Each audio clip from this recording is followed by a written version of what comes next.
Hello, Red Sox fans. It's Ryan, co-host of the Standing Room Only Boston Red Sox podcast, here again to break down the last two series of the Boston Red Sox. Last time we did this, we did the video thing. The Red Sox had a 7-1 road trip against the Yankees and Orioles, and since then they've played 6 games and they are 500, 3-3 against Pittsburgh and Cleveland. They lost 2 out of 3 to Pittsburgh and won 2 out of 3 against Cleveland. Not terrible, but there's some things that definitely aren't looking up right now. Um, as of today, September 4th. Well, first we'll break down the last two series game by game, like we did in the last video, and we'll talk about what happened and like the feelings, the vibes going on in this brain of mine when it comes to this team. What's going on? Well, let's start with game one against Pittsburgh. They faced Pittsburgh. They lost that game 4-2. But in that game, we saw the major league debut of Peyton Tolley for the Boston Red Sox. And in that game, Peyton Tolley went 5 1/3 with 3 hits, 2 earned runs, and 8 strikeouts and 2 walks. Frankly, deserved a much better fate, but his offense let him down. But it's hard, it's hard not to hit the ball, or it's hard to hit the ball well when you're facing someone like Paul Skeens, who went for Pittsburgh. And Skeens went 6 innings, 7 hits, 1 earned run, 6 strikeouts, and 1 walk. Not a great game for Skeens, but still enough, obviously, to win. It was pretty cool. We saw Roman Anthony hit a home run off Paul Skeens, which was awesome. But then, unfortunately, the Red Sox bullpen came in and let down Peyton Tolley. Peyton Tolley left in the 6th inning with 2 runners on. And both of them came around to score because they put in Greg Weissert, and Weissert gave up I think a 2-run double, and then they gave up another double to Tommy Pham, or vice versa, either one. But he gave back-to-back doubles, gave up the 2 runs were charged to Peyton Tolley because of that, and then he gave up a run on his own. Slayton came in, pitched an inning, 2 hits, 1 walk, 1 strikeout. Jordan Hicks, the great Jordan Hicks, went a third of an inning, 2 hits, 1 run, and then Wilson and Bernardino came in to shut down the rest of it. But the Red Sox ended up losing the game, 4-2.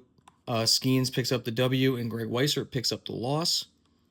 The next game against Pittsburgh, they got the shit kicked out of them. It was bloodbath. It wasn't good. Pittsburgh, who is not a very good baseball team, other than Paul Skeens, they're not a good team at all. We saw the Red Sox lose 10-3 against Pittsburgh. In that game for Boston, the Red Sox had Dustin May start, and Dustin May went 5 1/3. A great trade deadline acquisition. Dustin May went 5 1/3, 8 hits, 6 earned runs, 4 walks, 5 strikeouts, picking up the loss. After that, Bernardino came in because he has to pitch every single day. Went 2/3, 2 runs, 2 walks, 1 strikeout. Weissert came in, struck out the side. Steven Matz came in, had a scoreless inning. And then Jordan Hicks came in, and he just can't not give up a run. Went an inning, give up a run, and they lost 10-3. Had the Red Sox scored their 3 runs. They scored their 3 runs on Narvaez at a home run, and Romy Gonzalez had an RBI single, and then Romy Gonzalez had another RBI single. But I mean, O'Neill Cruz at a home run. Tommy Pham had a great series against Boston, a few RBIs for him. The run that Hicks gave up was on a wild pitch, because why wouldn't it be? But the Red Sox ended up losing that game 10-3. Very down game, but they don't necessarily salvage the series, but they do end up winning the final game. They win game 3 against Pittsburgh 5-2. It was actually a rather fun game. In that game, we saw who did we see pitch for Pittsburgh? Pittsburgh had Mitch Keller go, and the Red Sox had Lucas Giolito go. Lucas Giolito went 6 innings, 3 hits, 1 earned run, 5 walks, 6 strikeouts. The walks were a bit of a problem, obviously, but they didn't really amount to much.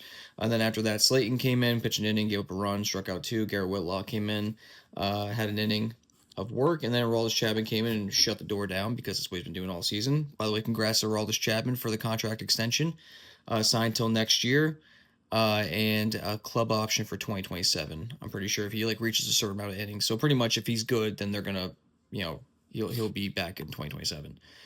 Which, I mean, it seems like that's what's gonna happen. But yeah, the Red Sox won that game 5-2. We actually saw a pretty fun thing. Jaron Duran hit a 3-run inside the park home run, which was cool. It was weird though because the Nesson broadcast said that this is the first inside the park home run since like 2011 for the Red Sox. I think they said the last person to do was Jacoby Ellsbury. And that's not true because I'm pretty sure in June Willie Abreu hit an inside the park home run, and then he also hit like a real home run after that in the same game.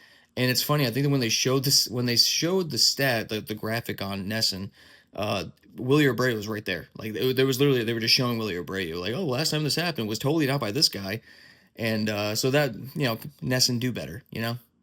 We're the ones that are supposed to get the stats and stuff wrong and get our predictions wrong and whatnot. Not you. You have an archive of this shit. You should be more on top of that. I mean, the amount of money that the Red Sox charge people for not only to show up to games but for beers and stuff like that, and for their streaming service Nesson 360. You should be able to have a little bit better of a stat keeper there. But that was the Pittsburgh series. Red Sox lost 2 out of 3 to a very bad team. Not much to go on. Peyton Toley looked good. At least I thought. Peyton Toley looked not excellent, but he looked really good. He definitely a promising start. The guy looks like Ron Swanson, and he pitches. He pitched very, very well. It was a good game. It was good him against Skeens, but unfortunately, the Red Sox offense let him down. And what can you do in that situation? The Red Sox offense has a history of doing that stuff where they'll score, and then they'll go on a lull where they don't score. I mean, you look at the 8-game series against the Yankees, or the 8-game stretch against the Yankees and the Orioles. Their offense wasn't even that good in that time, except for a few games. But their pitching their bullpen wasn't very good, and it's hard to do stuff when your bullpen constantly gives up runs and you don't score any runs. So, but that was the Pittsburgh series. Lost 2 out of 3. Sucks. What can you do? They faced Cleveland in a 3-game series. They won 2 out of 3. In the first game against Cleveland, they won 6-4. Brian Bayo started for Boston, and it wasn't a great game by Bayo. He had one shitty inning. It looked like old Brian Bayo for an inning. He went 5 innings, 6 hits, 3 runs, 3 walks, 4 strikeouts. He still picked up the win, but he had a bad inning. I think it was the second inning where he gave up 3 runs. It's only 3 runs in the game. After that, Justin Wilson came in, and it got a scoreless inning. Steven Matz came in for an inning and 2/3, gave up 1 run. Greg Weissert for a third, got the guy out, and then Chapman had a 1-inning save with the strikeout. How the Red Sox scored that game? Well, they scored. Anthony scored on a balk. Gonzalez had an RBI single. Trevor Story had an RBI single. RBI single. Narvaez had a 2-run single. Trevor Story ended up hitting the weirdest home run. One of the weirder home runs I've seen in a long time. He hit it opposite field. I think it's Noel, the right fielder of Cleveland. Went for the ball and went off his glove, but it bounced off the pesky pole and then back in his glove and then fell out of his glove and landed on the thing. At first, it was ruled I think a ground rule double. But then after looking at it, it went off his glove and then went off the foul pole. So technically, that is a home run. It was a 306-foot home run for Trevor Story, and the Red Sox won that game 6-4 to pick up the first win. I mean, other than that, it was just a pretty sloppy game overall. Kind of a sloppy series, honestly. But they won that game 6-4. Weird home run by Trevor Story and all that. The next game against Cleveland, you think it's going to be it's Garrett Crochet day, and unfortunately, Garrett Crochet had the worst start possibly of his career. A little bit concerned about Garrett Crochet. He's now reached his career high in innings, and it looks like it's starting to catch up to him a little bit, which sucks. But Garrett Crochet went 6 innings, 9 hits, 7 earned runs, 4 strikeouts, and I think he also gave up 4 home runs. And they weren't even home runs to great baseball players. He gave up home runs to Noel, who only had 2 home runs on the year. He's a powerful guy, but the guy's a 190 hitter with 2 home runs at that point. Austin Hedges hit a home run.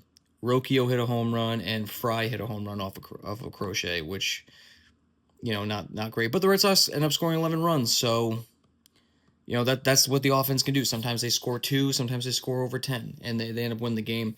The bullpen ended up locking it down after Crochet had a bad start. Whitlock had a scoreless inning, Slayton had a scoreless inning, and Bernardino had a scoreless inning to win the game. The Red Sox scored. It's actually kind of a fun game. They scored Romy Gonzalez had an RBI single. Rafaela had a 2-run single. Anthony had an RBI single. And then Nathaniel Lowe crushed a home run to give the Red Sox at the time a 5-1 lead. Cleveland comes back, couple home runs, gives them 3 home runs in the sixth. Give them off of Garrett Crochet gives them a 7-5 lead, and then the next half of the inning, leadoff double by Masataka Yoshida, who actually hit the ball pretty well this series. Yoshida had a double, and then Cedar Rafaela crushes one over the monster for a game-tying home run to tie it at 7. The Red Sox end up taking the lead on in the 8th on an infield single by Bregman. Duran had an RBI double, and then Story had a 2-run double. So the Red Sox won that game 11-7. Again, another sloppy game, very offensive heavy, but it is concerning to see what Garrett Crochet pitching not good. Don't mind me, I hit the table on accident. But Garrett Crochet not looking good overall in the last few starts. He's looking very, very, very beatable. And then another thing that sucked about that game, unfortunately, was that Roman Anthony ended up getting hurt, and he is very likely out for the rest of the season. And if the Red Sox, well, they should make the playoffs, but if the Red Sox were to make it to the second round of the playoffs, that's likely when you'll see Roman Anthony back. So there's a good chance we're not going to see Roman Anthony for the rest of the year. Even if the Red Sox make the playoffs, if they get bounced in the first round, I don't see Anthony playing. He had a strained oblique, I believe it was, and that's a very shitty injury, hard to come back from. I think Cora said it's going to be 4 to 6 weeks until we see Roman Anthony again, which sucks because ever since Anthony came on this team, that's when they went off. You know, it was shortly after Anthony was called up, the Red Sox traded Devers, and you know he's been really good. Anthony, but Roman Anthony likely out for the year.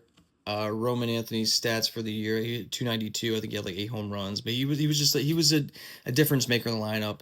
And then you get nervous as a Red Sox. You're like, oh shit, fucking Roman Anthony's out for the season. Is this gonna be the start of something bad? Is it gonna be a downfall for the Red Sox? And we're always doom and gloom as Red Sox fans, even before the 8 game stretch where they won 7 games against the Yankees and the Orioles. Before that, we were kind of doom and gloom about it because they didn't play too well the last few games.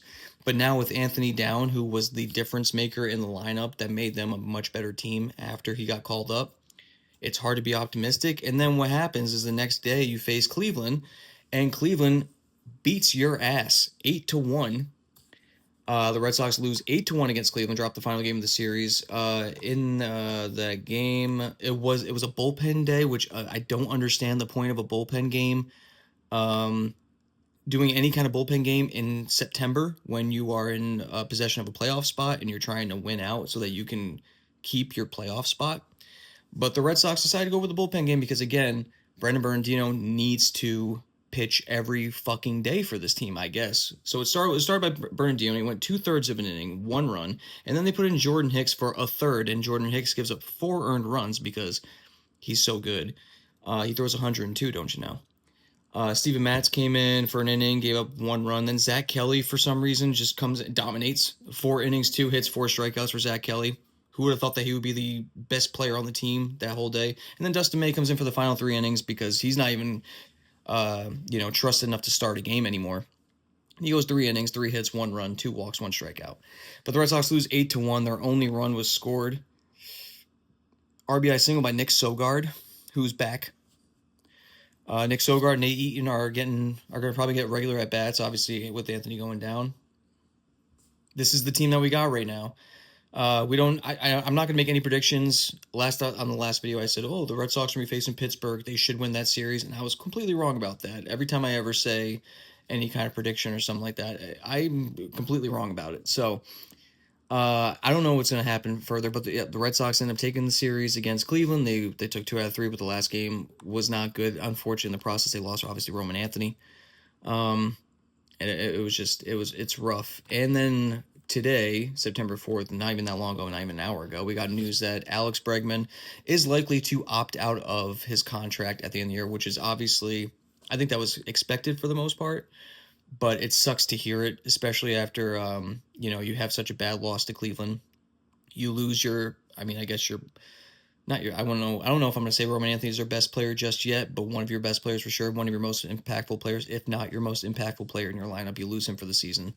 And then it's found out that your team captain, essentially, I mean, lack of a better term, your other coach, your Gold Glove third baseman who's having a great season, Alex Bregman's gonna be opting out at the end of the year. So who knows if they're gonna sign him back? I think I read that Bregman wants a 5-year $35 million contract, which will come out to $175 million overall. And it sucks as a Red Sox fan for a team that is one of the bigger markets in baseball to not be confident that they will even try to match that contract for a guy who's 31 years old, still young. I'm older than Alex Bregman. I'm 32, you know? So if he's old, Jesus Christ. But, you can't, the idea of signing a 31-year-old guy to a 5-year extension for $175 million when you got other players making a shit ton of money and you're the Boston Red Sox, and this guy is not only a great third baseman, but he's a great hitter. He hits his best at Fenway Park. You get him for the rest of the prime of his career. He's a winner. He's been teaching your young players like Anthony and Meyer when he was up here. All these guys, every play, giving them different approaches, helping them at the field. Even Trevor Story, vets like Trevor Story, said that he's been helping out a lot. So he's coaching your team just as good as your actual coaches are.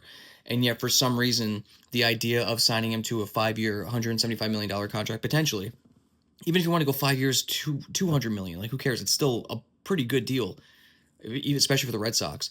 But the idea of not wanting to sign that guy to that contract after you had traded Rafael Devers this year, and one of the reasons why he was like, well, when we signed him, we gave him this big contract with the expectation that he was going to be a team leader, and he didn't live up to those expectations, so we traded him. Now, obviously, there's other reasons why you traded Devers, but that was what they said. You can't sit there and say that, and then when Alex Bregman's contract is coming, he's going to opt out of his contract. The idea of giving that guy who is the team leader, who does show the leadership skills that you wanted Devers to show, you can't sit there and not sign him to a rather team-friendly deal, in my opinion. $35 million a year for a guy like Alex Bregman is not bad, especially in today's market.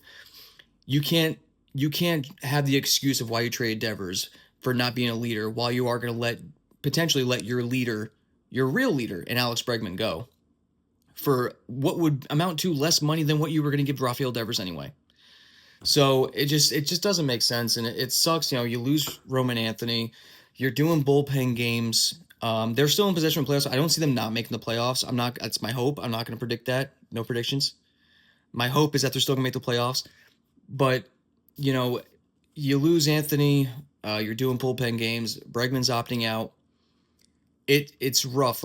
Sure, they went 3-3 on this 6-game stretch against Pittsburgh and Cleveland, but it doesn't feel too great right now as a Sox fan. They have the day off today, September 4th, and then they're flying to Arizona for a 3-game series starting tomorrow, and then they're going to the beautiful city to face the Athletics in a 3-game series, and then coming back home to face the Yankees for the last time of the year in a 3-game series.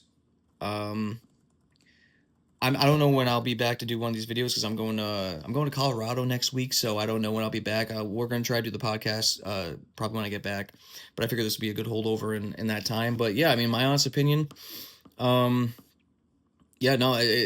things aren't awful right now. I'm not going to do doom and gloom, but there are a lot of things to be very pessimistic about when it comes to this team. Like I said, you're losing an impact bat, Roman Anthony. Your pitching is starting to falter. They put Jordan Hicks on the IL. I don't know how they're going to recover from that. By the way, Jordan Hicks, an 8+ ERA in Boston. Somehow his ERA got 2 runs worse since I posted that video last week. Nothing but efficient. But he's on the IL. You don't have a 5-man rotation.